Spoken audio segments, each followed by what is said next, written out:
And I just want to say that this has been such a beautiful process we've been walking through together, and it's like we're unveiling Esther in the series. And I hope you were able to put your new names in a prominent spot where you could be reminded of what God thinks of you this last week. I know I certainly needed to be reminder of my name. One of my names was Warrior. When I was kind of beaten down by some words that were spoken to me, I needed to know I was a warrior girl and that. But I want to review for this just a couple minutes. And so far in the book of Esther, we've seen the Persian king Xerxes, who was the wealthiest and most powerful man in the whole world, at that time at least, banish his queen Vashti after she refused to be immodestly put on public display. And we also know that at this point he's failed at 2 of his attempts to conquer Greece. And because he got lonely and depressed, a forced entry beauty contest was held to determine who the next queen would be. And this led to an orphan Jewish girl who was raised by her male cousin Mordecai, being chosen as the brand new Queen of Persia. Now, last week we said this beautiful young woman's Hebrew birth name was what? Underline it again, especially if you weren't here. Her name was Hadassah, which meant myrtle or starflower. And then her Persian name was Esther, which meant concealed or hidden, with a second meaning of star as well. And we've already seen how Esther's nationality and her relationship to Mordecai, who's one of the king's officials at the gate, was providentially, underline that word, hidden at this point.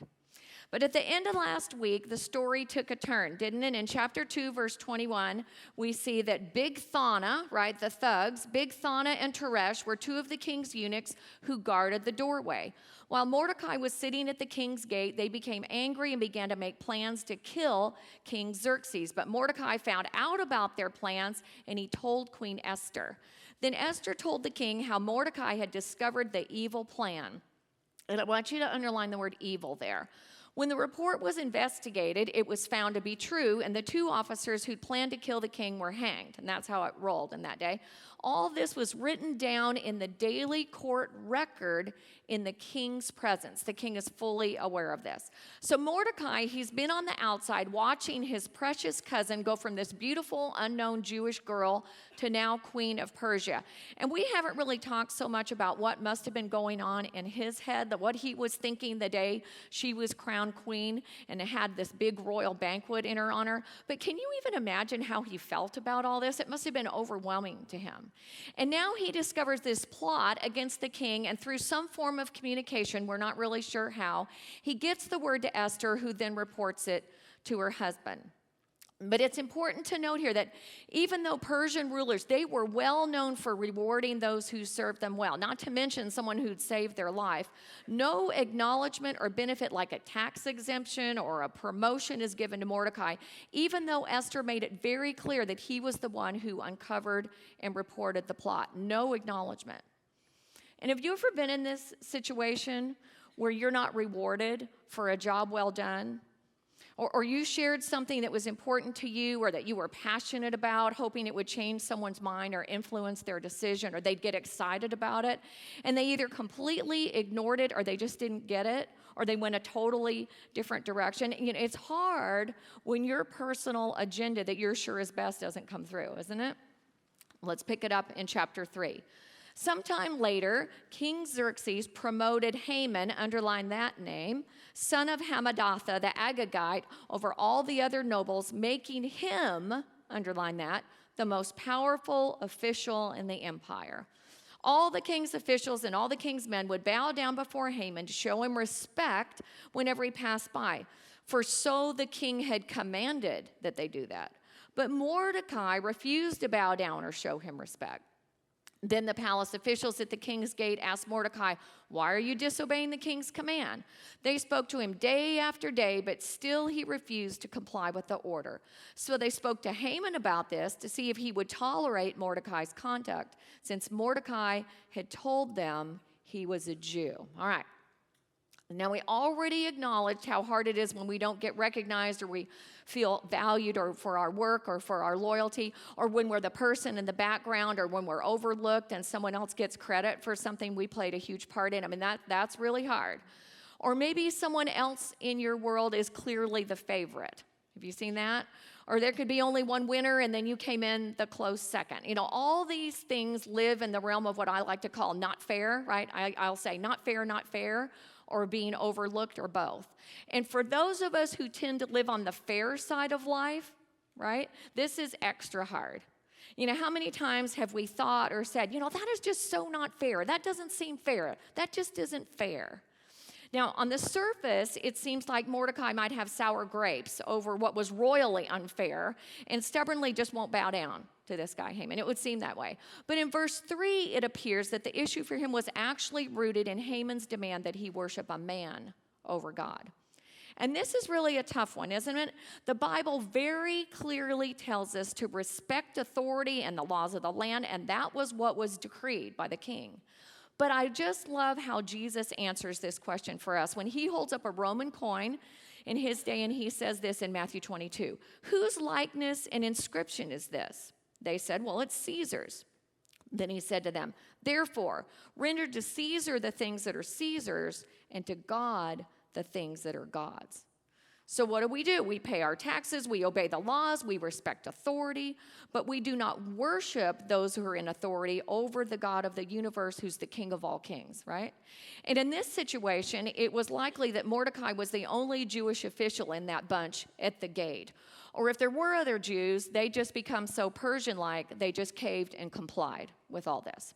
Either way, we quickly see that Haman didn't really have that perspective. Verse 5.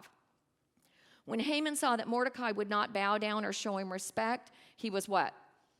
Filled with rage. He'd learned of Mordecai's nationality, interesting, so he decided it was not enough to lay hands on Mordecai alone. Instead, he looked for a way to destroy all the Jews throughout the empire of Xerxes. So Haman, he's raging. And this word doesn't mean just like a brief flash of anger. It means like seething, ongoing rage. It's a consuming rage. And his rage quickly moved to this mean and calculated revenge, not just against Mordecai, but against all the Jewish people. Verse 7. So in the month of Nisan, during the 12th year of King Xerxes' reign, lots were cast, die were cast in Haman's presence. The lots were called, I want you to underline this word, P-U-R, or Purim, to determine the best day and month to take action. And the day selected was Adar, nearly a year later. Think about that. Now, lots were cast using die they'd have the month on one die and the day on the other. And it's important to note here that the writer in the beginning of this book used the Persian calendar to refer to dates. But now he's switched to the Hebrew calendar. So he's clearly letting us know that God's calendar and God's timing are now in play. Things have shifted, you guys. Things have changed here. We're using God's calendar. Verse 8. Then Haman approached King Xerxes and said, there's a certain race of people scattered through all the provinces of your empire who keep themselves separate from everyone else. Their laws are different from those of any other people, and they refuse to obey the laws of the king. So it's not in the best interest of the king to let them live. If it please the king, issue a decree that they be destroyed, and I will give 10,000 large sacks of silver to the government administrators to be deposited in the royal treasury. Please note that Haman didn't mention the Jews, did he? You know, he called them this race of people, these people, and he presents them as a unified front when actually they really weren't. In fact, God would have loved for them to be more distinct instead of fully blended into the Persian culture that was so far from him.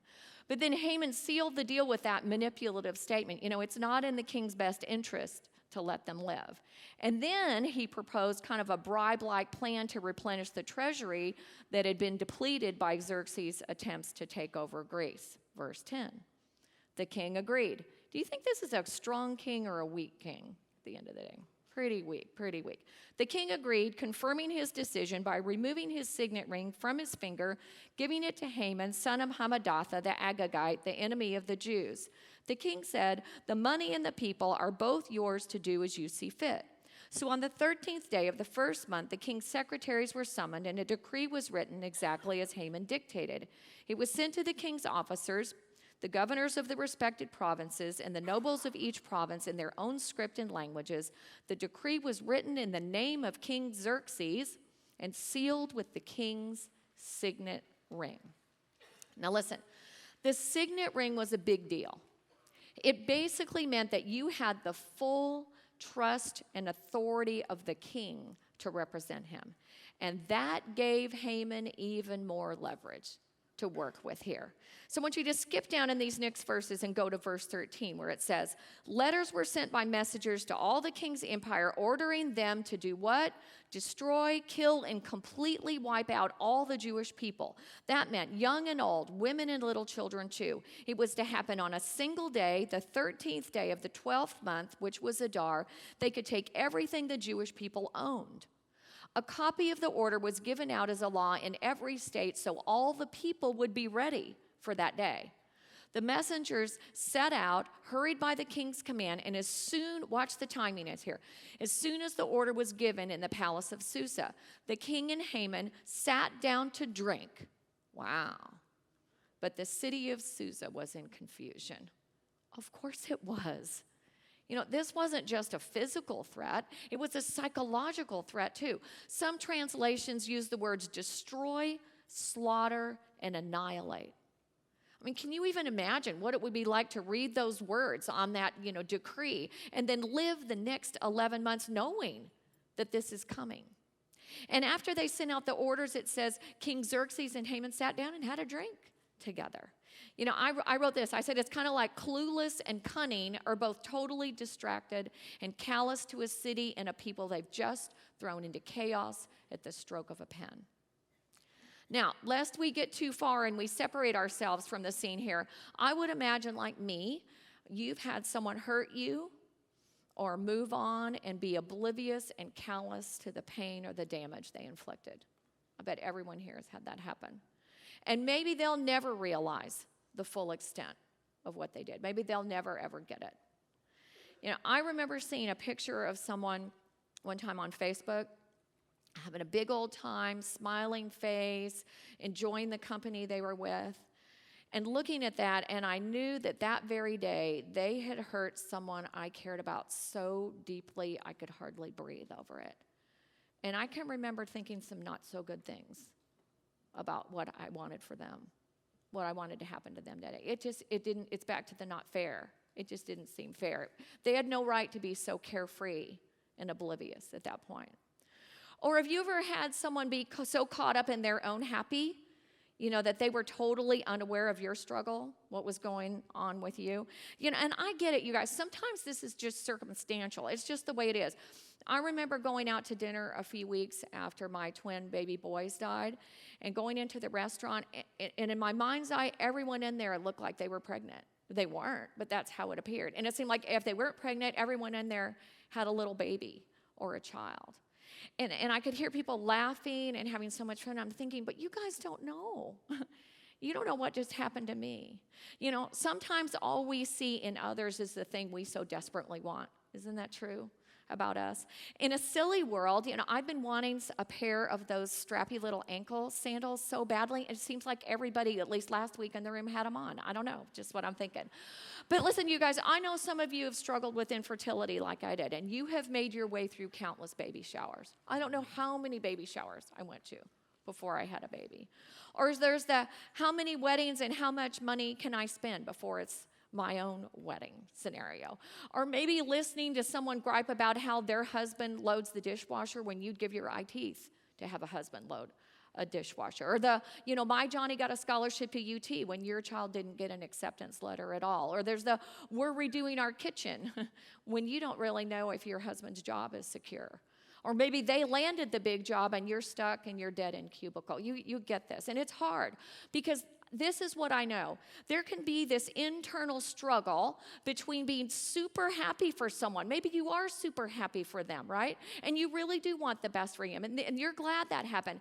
But at the same time, you're juggling your own desire to be in their shoes, pardon the pun. But let me say this. Even when you feel like no one else gets it, that no one else notices the struggle, not to mention notices you, God sees. He does. He sees you. He hasn't missed a single detail. And he feels what you feel too. Underline that. He was overlooked. He was passed by. He was not listened to. He was disrespected. He was humiliated. He was spat upon. And on top of that, he gets you as well. Every complex piece and part of you. After all, he's the one who made you in the first place. He knows how your mind works. He knows those tender spots. So he sees you in every way possible. 2 Chronicles 16:9 says this. I love this so much. For the eyes of the Lord move to and fro throughout the earth, that he may strongly support those whose heart is completely his. So he sees you and he's for you. And when we find ourselves in these situations, I believe he has three things that he really wants us to do. The first one is to choose to take our eyes off of ourselves, which is where they want to go, take it off of our circumstances and others, and instead laser focus in on him. Psalm 16:8 says, I keep my eyes always on the Lord. With him at my right hand, I will not be what? What's the word? All right.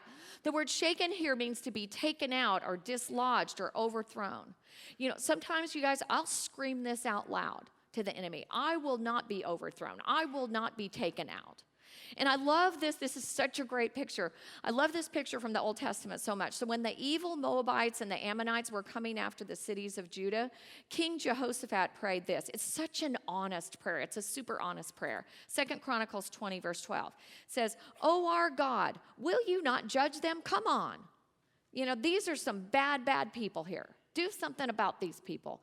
For we are powerless before this great multitude who are coming against us, nor do we know what to even do. But," underline it, it's the big but, y'all, it's back again.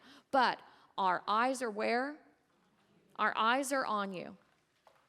Sometimes this is my prayer. I say to him, you know what? I feel powerless. I don't have a clue what to do. But by golly, my eyes are on you, Lord. Because this is where this is where we get messed up and discouraged when we take our eyes off of him. And boy, it can happen in a second, can it? The second thing he wants us to do, underline this, is call on him right there in the middle of it. There have been so many times when I literally have said in my heart in the middle of a super crowded room, Lord, have mercy on me. Heal my heart. Give me courage right now. Give me the right words. Help me not slap this person in the face, whatever it is. Psalm 116:2 says, because he turned his ear to me, I'll call on him as long as I live. So his ear is turned to us all the time. He's just waiting for us to speak to him.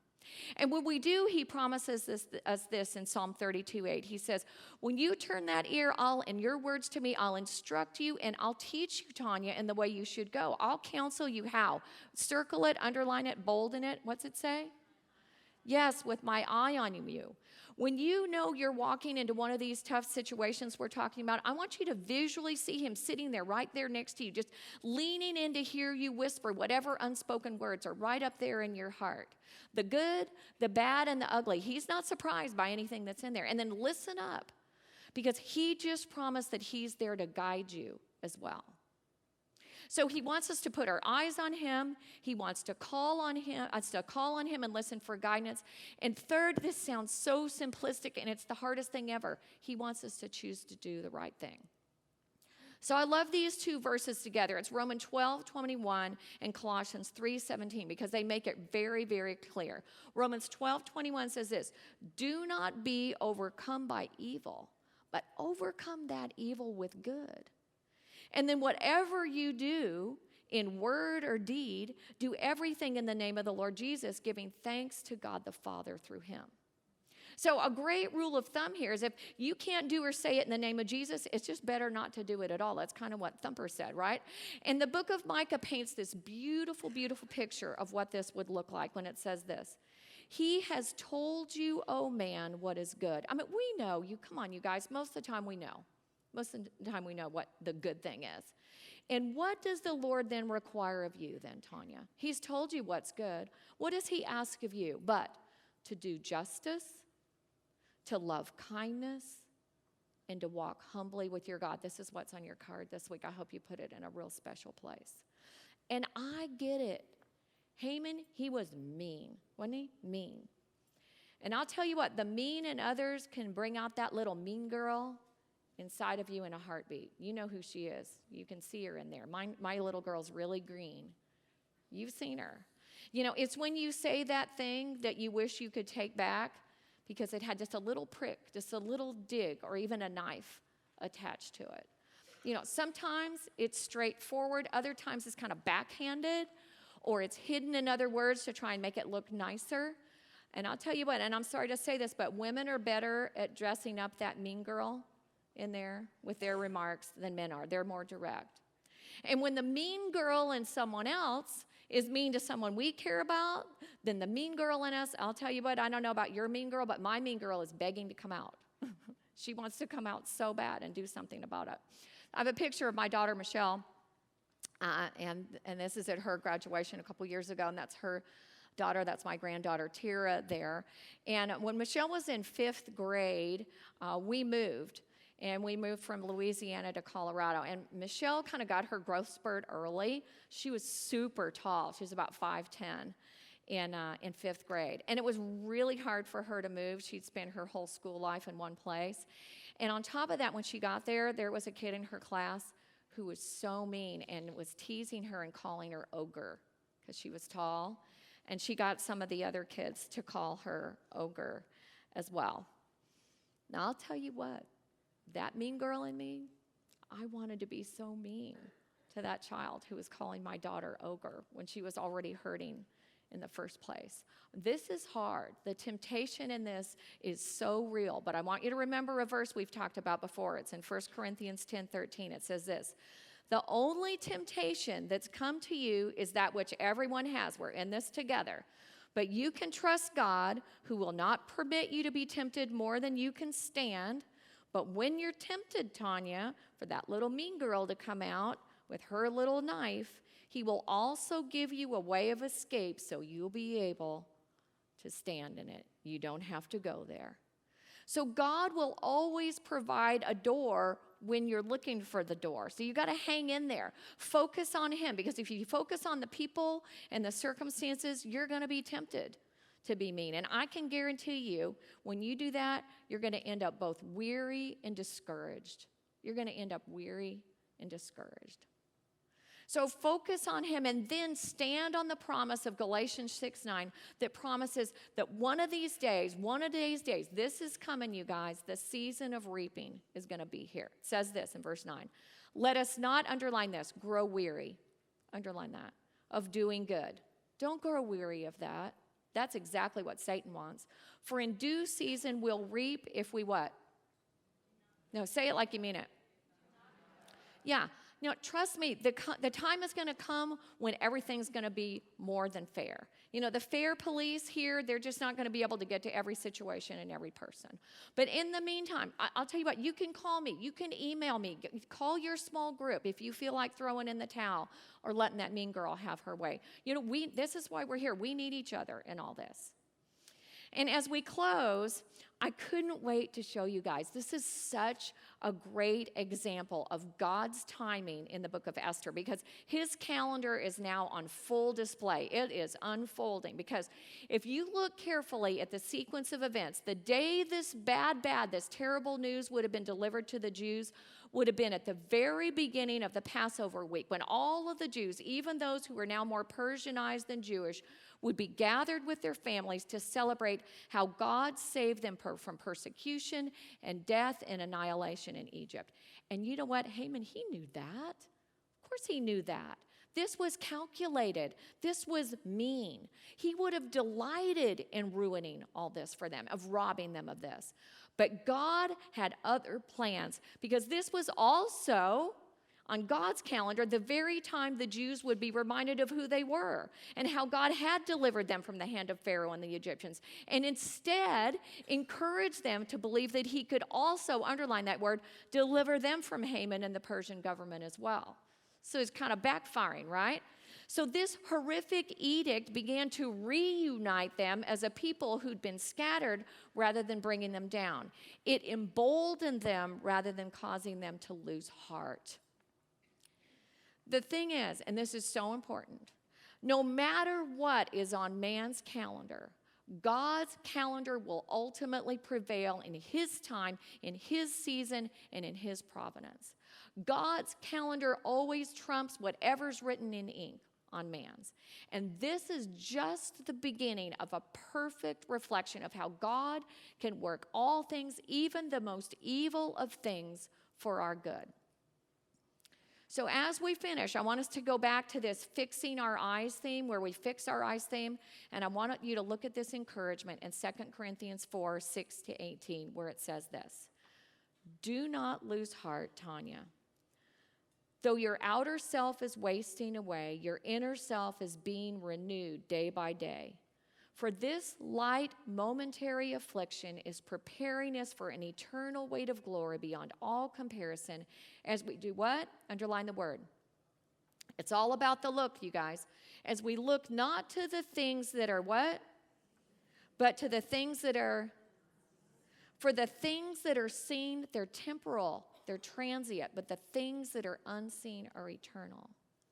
So, let's just keep our eyes locked on him, knowing that he sees it all, including all the unseen things in the squares on our calendar that are all going to come together as part of his plan for us to become more like him.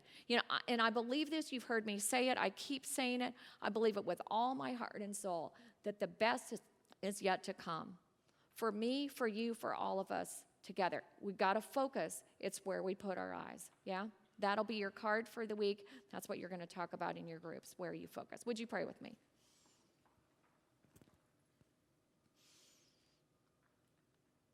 Lord, I thank you for your word. It's so encouraging.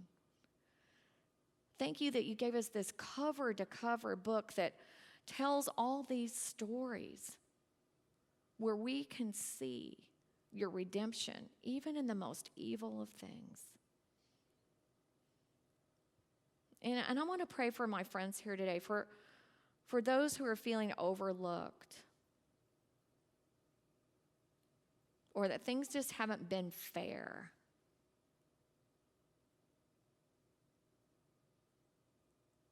Who are feeling like maybe they're not seen.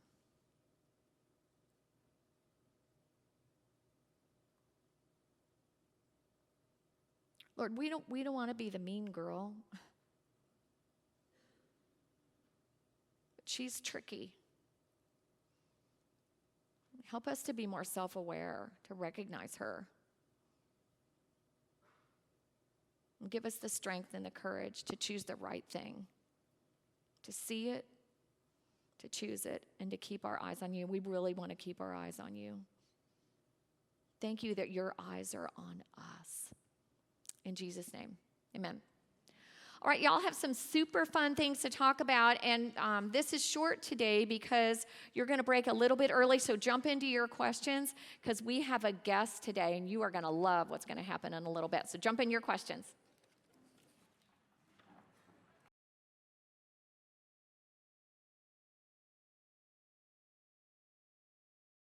Yeah. So we have the best thing ever, you guys. I really debated about bringing in an expert on beauty because we're talking about beauty and Esther's beauty and inner beauty and outer beauty. And I decided we can all go to the MAC counter, right? We can get an InStyle magazine. We can go on the internet. We can figure out how to be beautiful on the outside.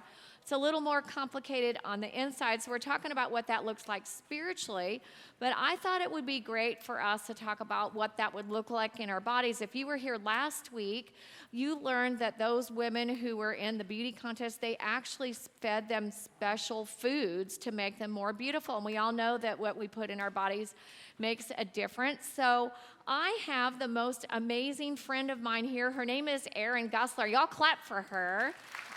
She's involved in our women's small group in Missouri City, so she gets to do what you guys are doing every Thursday night. That's when we do it in Missouri City. It's a rowdy bunch over there, too. I have to tell you. You guys are a rowdy bunch over there. So I want to tell you about Erin. Erin is a registered dietitian. Her focus is integrative and holistic nutrition. Ooh. Her philosophy is to use nutrition to heal the whole body, not just put a Band-Aid on symptoms. She completed her undergrad at Texas A&M. Y'all do it. Thank you. Okay. Her dietetic internship with Meredith College, and most recently her master's degree with TWU. So she's an expert in this field. She's currently working in an outpatient wellness clinic called Hell Health Houston. She's married to her childhood sweetheart, which I would say is true since they met when they were a week old. Yeah. Okay, that qualifies for that. She has one dog and not two cats. She has two chickens. So I asked her this morning if she eats her chickens' eggs. And unfortunately, our chickens drink out of our pool, so they don't lay eggs. That's awesome. Okay, so not that. She's an avid reader. She loves any water-related sport. Her favorite getting to know you question, which you answered, is what's the weirdest food you've ever eaten? And hers is a whole piranha doing mission work in Guatemala. Y'all give it up for Erin. Thank you.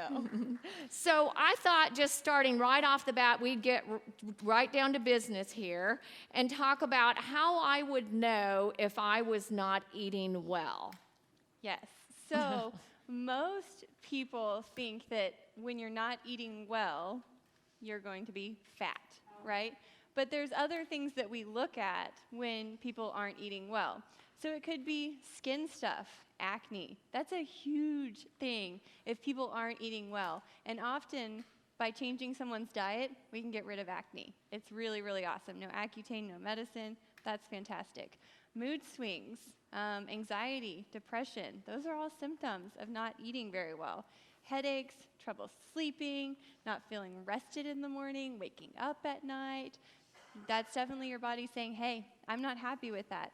Aches and pains in your muscles and in your joints, and then that dreaded 3 o'clock slump. Who gets that 3 o'clock slump?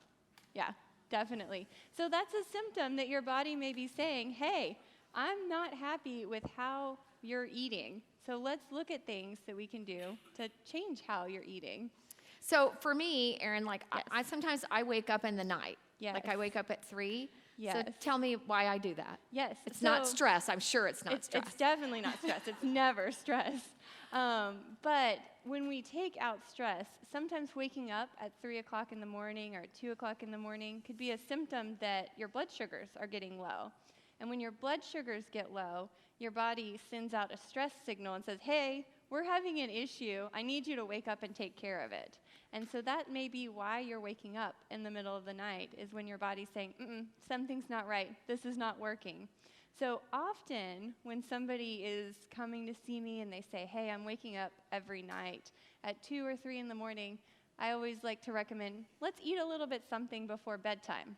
Now, this isn't going to be a huge meal before bedtime. We want to have a little bit time for that big meal to digest, but a little bit of something, peanut butter crackers or almonds and apples. What we like to do is pair a little bit of carbohydrate, so maybe a little bit of fruit or a little bit of crackers, with some kind of protein or fat.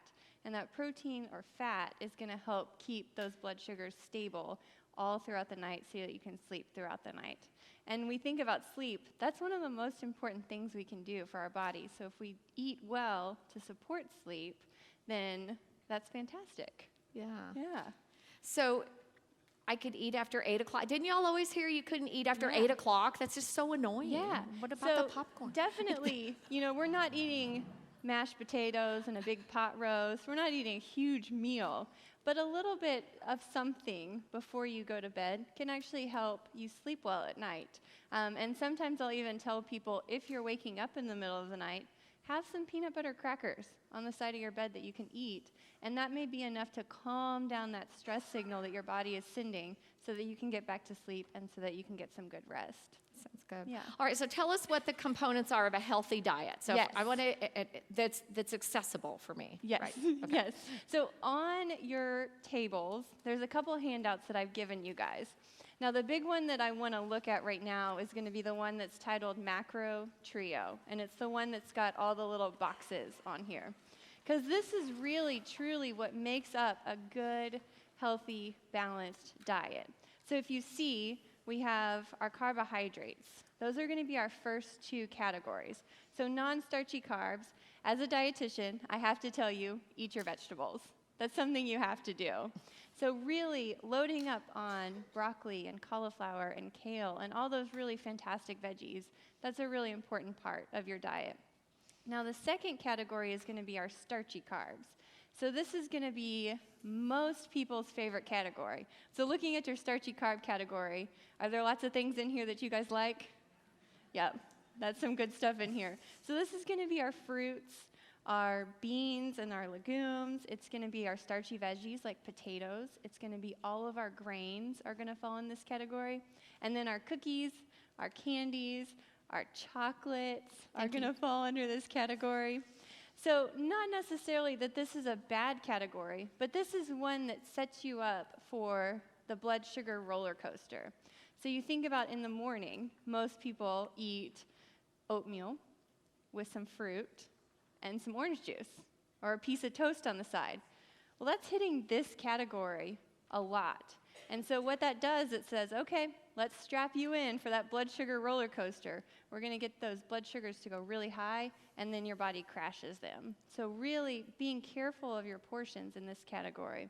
And what I tell people is really no more than 2 handfuls per meal in that starchy carb category, leaning on those non-starchies more importantly. And then our proteins. This is a super important category, especially if there's anxiety or depression or ADHD. Eating good, healthy proteins is going to really help support your body to create those neurotransmitters that it needs to keep a healthy and happy brain. And then when we're talking about brains, the last category is our fat category. So I want you guys to repeat this after me, okay? Fat is back. Fat is back. Yes. So we are all excited about the fat. So if any of you guys have margarine in your refrigerators at home, you go home and throw that away, okay? Go out and buy some butter, okay? So I don't want you guys to be afraid of fat. And especially, we think about our brains are 60% fat. So when we are restricting fat in our diet, we're restricting our brains from what it needs to be healthy and happy. And our brains, they work really hard. So providing that good, healthy fat is going to be really important. Now, there's a difference between Whataburger French fry fat and avocado fat, okay? There's a huge difference in that. So being aware of the quality of fat, but enjoying things like butter, avocados, olives, those are all fantastic things to do. Any of your nuts and seeds, really, really great things to do in that category. So really, when you look at this list, it looks like a lot of things, but you say, okay, where's my carbs? Where's my proteins? Where's my fats? That's what I want you to take away from this list. And then try new things in here. So there may be some fun things, like who's had a rutabaga? A couple people. So try a rutabaga. It's fantastic. Cook it in duck fat. It's the best thing ever. So definitely making sure that you're getting a carb, a protein, and a fat. And duck fat. And duck fat. Oh my gosh. Where would one get duck fat? H-E-B has duck fat, okay? So it's in the same section as your olive oil. It's fantastic. So who's tried duck fat? I'm curious. A couple people. It's fantastic. It'll change your life. Y'all will love it.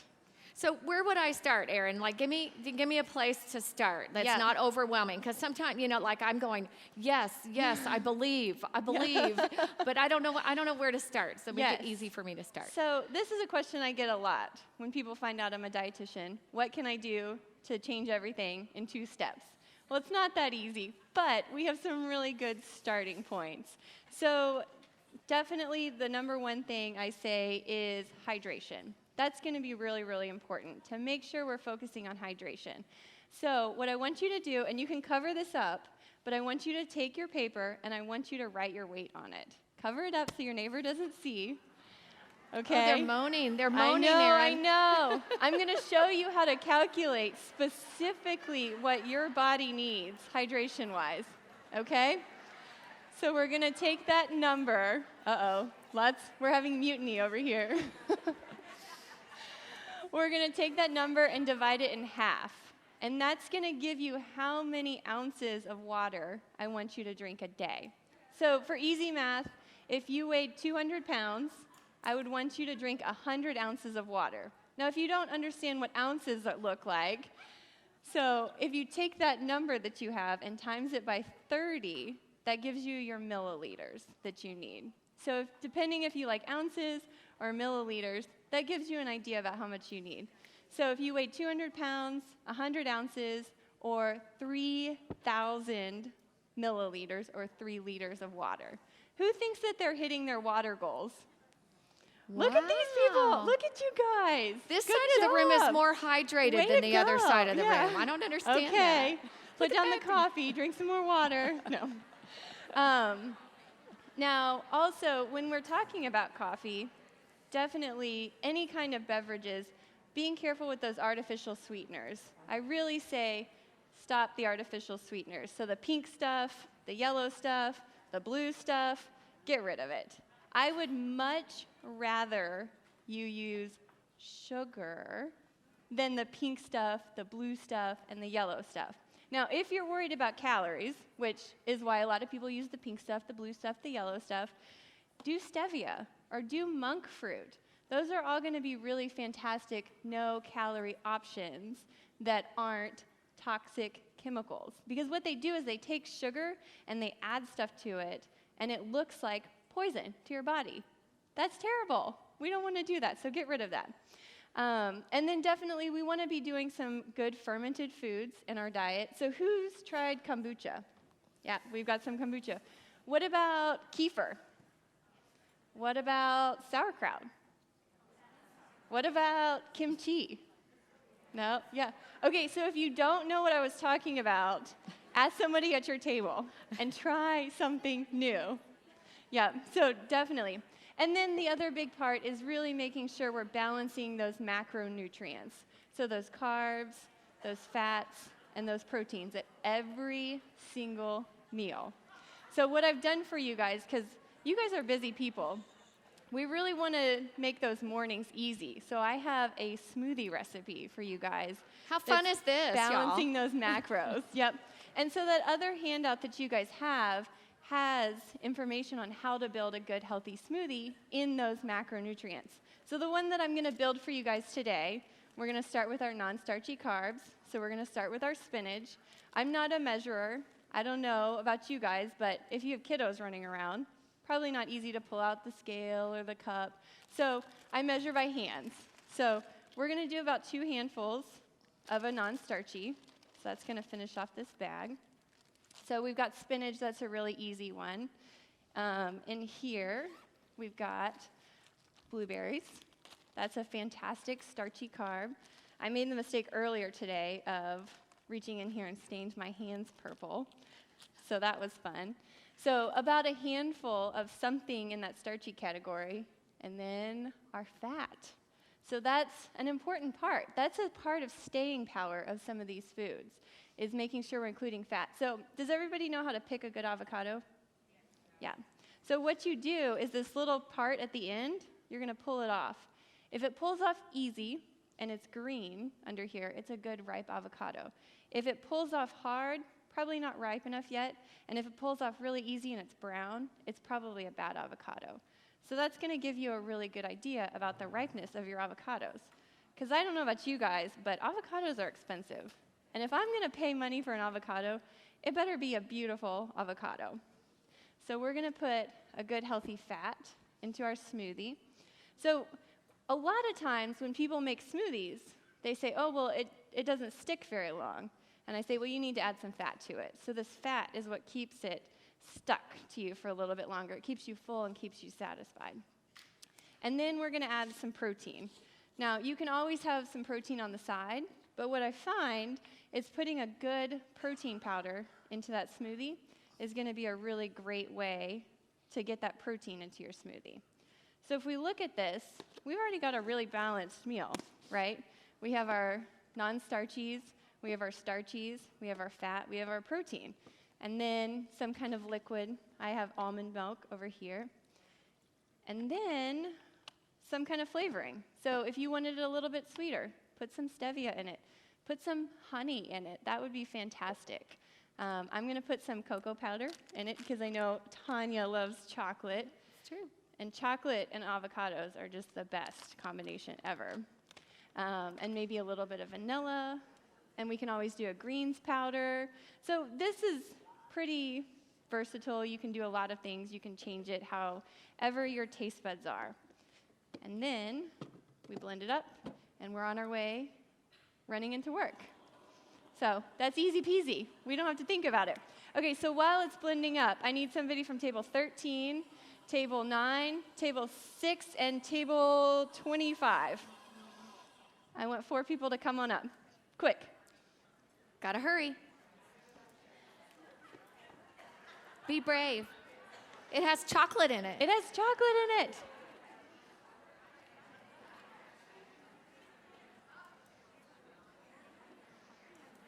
Okay. So it's a fun color because we have that spinach in there. Oops, I shouldn't have poured it that way. Here we go. Perfect. Thanks, Tanya. Okay, there we go. There you go. Perfect. So, okay, ready? 1, 2, 3. You're not going to die. Just kidding. Some veggies. So it's not bad. Yeah. And you think about, we've got a whole cup of veggies, or a cup and a half of veggies in that. We've got protein, we've got fat. You're good to go. You're ready to run out the door and just conquer the world. So a really easy way to get your day started. Yay. How about Erin, right? Thank you, guys. Thank you, volunteers.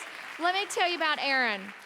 So one of the things I love about Erin, she's beautiful inside and out, isn't she? Yeah, y'all give her a hand again. That was brave to get up here and do that. So proud of her for that.